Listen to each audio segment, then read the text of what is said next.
Chine ak Taïwan bon xam nga Chine tôt ou tard dina récupérer Taïwan loolu ci seen doctrine ak ci seen mentalité c'est une question de temps pour ñoom c'est une question de temps pour ñoom maintenant ndax pare nañu pour def ko léegi nii wala pare nañu pour def ko dans 10 ans wala d'ici 2049 ñoom 2049 la ñu tegaloon seen bopp comme horizon que ne 2049 la ñuy kii mais jàpp naa ne moment bi ñu toll nii moo doon moment bi gën a propice bu ñu bëggee récupérer Taïwan bu ñu ko deful moment bi d'ici ci kanam mën nañu am ay problème ak occidentaux yi bu fekkee ñi reconstituer waat seen force mais occidentaux yi ñi ngi jéem a affaiblir Chine ci axe yu bari d'abord sur le flanc de l'est de l'ouest Iran ak Pakistan bu ñu amee problème maanaam en quelque sorte dafay am répercussion ci Chine au nord bu ñu affaiblir la Russie de manière conséquente Chine mënul affronter Occident moom kenn sans l'aide militaire de la Russie c'est impossible maintenant li ñu bëgg wala li ñu doon jéem te waxoon naa la ne bokk na ci hypothèse yi guerre bi amoon mooy su continuer woon te du ñu am certitude que ne du basculer wu ci benn guerre nucléaire ñoom mën nañ ko def mu nekk benn genre guerre d'attrition pour la Chine comme niñ nekk di def Russie ci Ukraine maanaam pousser la Chine à dépenser des ressources énormes en soutenant l'Iran pour ñu mën a épuiser les forces de la Chine jàpp naa ne les Chinois sont beaucoup plus intelligents que cela pour di dugg ci yu mel noonu ñaareel bi comme ni ma leen ko waxee les Iraniens n'ont pas besoin de l'aide de la Chine ni de la Russie pour donner aux Occidentaux une énorme kii alors donc li ñu mën actuellement ñoom Occidentaux yi mooy fexe gën a dooleel Inde pour contrer projet économique chinois yi muy les nouvelles routes de la soie ci seen corridor boobu ñu tuddee xawma est-ouest mooy diggante Inde les pays arabes du Golfe ak Israël jàpp Europe donc danañ jéem a jouer en faveur de cela te d'ailleurs lii mës naa ko wax bokk na ci li taxoon occidentaux yi surtout la CIA ci jamono jooju ñu gëmmoon seen bët bàyyi Inde mu am arme nucléaire pour mën a contrebalancer le nucléaire chinois voilà bokk na ci li tax parce que bëgguñu une puissance seule nekk ci région boobu contrôler lépp par contre fi paradoxe bi nekk mooy li ñu bañal Chine moom la ñu nangul Israël wala moom la ñu bëgg a defal Israël mooy bi Chine kese nekkee une puissance nucléaire ci zone boobu noonu Asie boobu ils ont tout fait pour que Inde am nucléaire pour ñu mën a contrebalancer après Pakistan ñëw ak yeneen subtilités yi ci am mais Israël ñoom dañoo bëgg Israël am exclusivité wu arme nucléaire ci Moyen-Orient bi donc bëgguñu Iran am ko bëgguñu Turquie am ko bëgguñu Arabie Saoudite wala Égypte wala nangam dañu bëgg Israël am exclusivité arme nucléaire mais aussi am exclusivité wu force aérienne voilà moo xam muy seen avion d'ailleurs bu ngeen suivre information ñaari fan yi am na congressman américain yu commencé di soulever l'idée que dañu war a dugal projet de loi ci congrès bi pour ñu voter que États-Unis fournir Israël ay B2 Sprint mooy yi ñu utiliser bi ñuy bombarder Iran je pense que ça sera une très grave erreur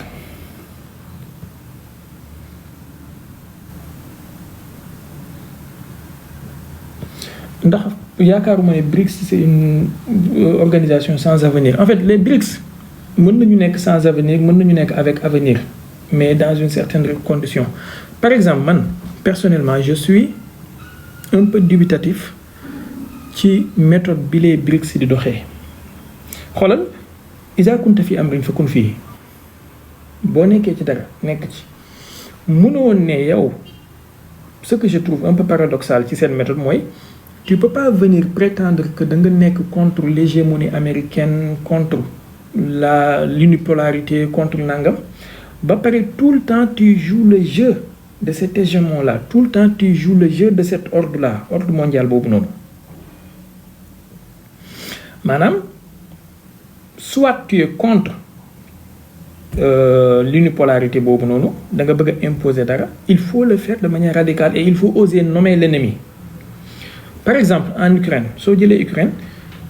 ñëpp xam nañ ne c'est une guerre de l'Occident contre la Russie sur le territoire ukrainien mais tu vois que l'élite russe il suffit que Trump ñëw au pouvoir mais ils ont complètement changé de discours en dépeignant Trump comme benn colombe de paix bu ñëw pour indi jàmm et même en le considérant comme benn arbitre man je pense que c'est incohérent donc dès lors que nga commencé di considérer Trump comme arbitre comme interlocuteur ku bëgg jàmm comme ku nangam mooy tu déplaces le curseur ci ennemi réel bi dem ci benn ennemi imaginaire boo xamante ne marionnette kese la et dans ce cas tu joues le jeu de cet hégémon là bi nga xamante ne yow moom ngay prétendre ne moom ngay xeex ñaareel bi tu peux pas prétendre que ne da nga nekk contre ordre bi nga xamante ne moom la unipolarité imposée ba pare tout le temps tu continues à soutenir ces résolutions aux Nations Unies à voter avec eux suñu bëggee dugal benn résolution wala yu mel noonu c'est contre-productif voilà mais mën na am sens bu fekkee ne pare nañu pour jël seen responsabilité pleine et entière ci proposer benn alternative bu crédible et dem ci d'une manière radicale mais quand tu joues un jeu de clair-obscur benn pied dedans benn pied en dehors là tu perds d'avance parce que ñoom occidentaux yi par exemple ñoom le groupe mondialiste ñoom ils y vont sans masque en fait maanaam quand ils bombardent wala quand ils attaquent la Russie dañuy nommer carrément même ci seen communiqué bu ngeen xoolee les communiqués yi ñu daan def su sommet OTAN amee wala sommet G7 wala nangam ils vous disent que la Chine est un rival systémique léegi sax ils le nomment comme ennemi ils vous disent que la Russie mooy seen ennemi dañ koy nommer clairement ils vous disent que l'Iran est une menace pour nous donc ils n'ont pas peur ils n'y vont pas par quatre chemins ils n'ont pas peur de nommer leur ennemi man je pense que c'est mën nañ bañ a d'accord ak ñoom mais quand même lu am solo la dañ lay wax carrément Israël moo attaqué Iran Israël dafay défendre boppam maanaam dañ lay montre il te montre carrément que ñoom double standard bi moom la ñu adopté et ñoo tey maintenant yow double standard boobu gis nga ko yaa ngi jëflanteeg ñoom te ñemewoo jëflanteeg ñoom sans gants yaa ngi takk ay masques yaa ngi calculer yaa ngi nangam c'est là où je suis pas d'accord avec les Iraniens ni avec les Russes souvent yow Israël bu lay attaquer dafay attaquer les cœurs de ton gouvernement les centres de commandement les installations civiles les hôpitaux maanaam sans distinction mais yow saay booy riposter yaa ngi calculer yaa ngi calibrer yaa ngi bañ a def ay dégâts collatéraux yaa ngi bañ a je comprends pas boo amee adversaire wala ennemi boo xamante ne nii moom amul benn réserve amul lenn lu muy bañ par rapport ak yow mais alxuraan daf ñuy jàngal ne wa in aaqabtum fa aaqibu bi misli ma uqibtum bi fa man i'tada alaykum fa atadu alayhi bi misli ma atada alaykum donc yow Iran bu la Israël attaqué say centrale nucléaire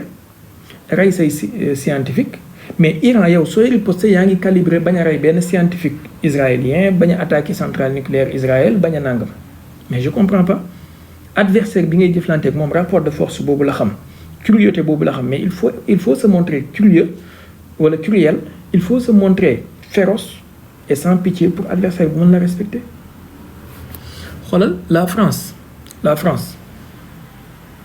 jamono bi Iran di guerre ak Irak dans les années 80 ñëpp xam nañ ne occidentaux yi ak pays arabes yi ñoo armé woon Irak pour mu attaquer Iran pour daaneel projet révolutionnaire bi Iran amoon, cette révolution naissante.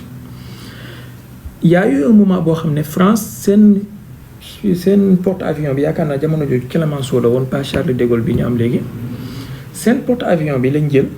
ils ont juste changé le drapeau, def ci drapeau irakien. Ils faisaient voler leur avion pour bombarder Iran avec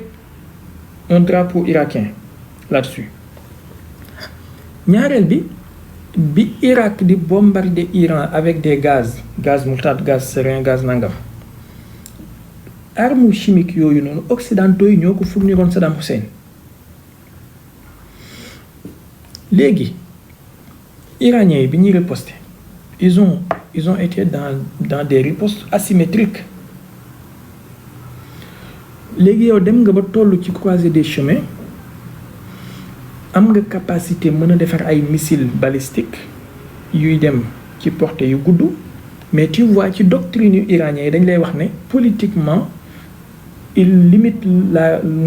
la portée de leurs missiles à 2000 km. Ils ont choisi cela. Man gisuma lu war a justifier choix boobu, ndax tey yow ki ngay calculer occidentaux yi ngay calculer ba tax nga naan da ngay limiter say portée missile à 2000 km ndax bëggoo ñu mer, mais ñoom su ñuy defal seen missiles intercontinentaux ñoom duñu la calculer. Pourquoi yow nga war leen a calculer? Voilà, donc daal ci gàttal man jeu clair obscur bi ngay jouer ak l'hégémon wala bi ngay jouer ak l'empire, la tête de l'empire, daf koy gën a may appétit, daf koy gën a tax muy dem sans réserve, et daf koy gën a may muy sentir boppam toute puissance. te boo xamee ne empire bii boo ko wanee cruauté, boo ko wanee doole mu arrêté, mais il faut nga wan ko. La Corée du Nord bi leen occidentaux yi naree sonal ak ay sanctions, ils se sont retirés complètement ci traité de non-prolifération, ils se sont renfermés sur eux-mêmes, ils ont une bombe nucléaire et personne n'ose attaquer la Corée du Nord actuellement. Donc Iran yow tamit xam nga ne soo defee loolu personne kenn du la attaqué ti, mais tu es toujours dans des jeux de négociation et kii, alors que ki ngay discuter ak moom benn ci ñaar la xam, mooy soit nga nekk jaamam, il t'asservit, soit nga am doole mu respecte la pour loolu. Voilà, en tout cas les BRICS mu ngi noonu daal, suñu amul courage politique dédollariser seen économie bi complètement, te s'ils le voulaient mën nañu ko, mais da ngay dégg même ci seen doxalin ils vous disent que non, bëgguñu les fondements de l'économie mondiale daanu de façon brusque, donc ils y va mollo like soit da nga cee nekk soit nekkoo ci. yow dollar bi américains yi militarisé nañ ko, système informatique mondial bi occidentaux yi militarisé nañ ko, ba tey jii suñu lay sanctionné sax dañuy sanctionné yenn système de paiement yi, les Visa et les Mastercard, on a vu. bokk na ci liñ sanctionné Russie ci Ukraine, utilisation Visa ak Mastercard. bokk na ci liñ lay sanctionné yenn application yeeg yenn réseau yi amatoo accès ci ñoom. mais yow boo demee ba xam loolu nga war a créer alternative, war a dem avec force, mais tu vas toujours en portant des gants, en faisant doucement, en calculant 1001 fois, ça va pas aller. Voilà.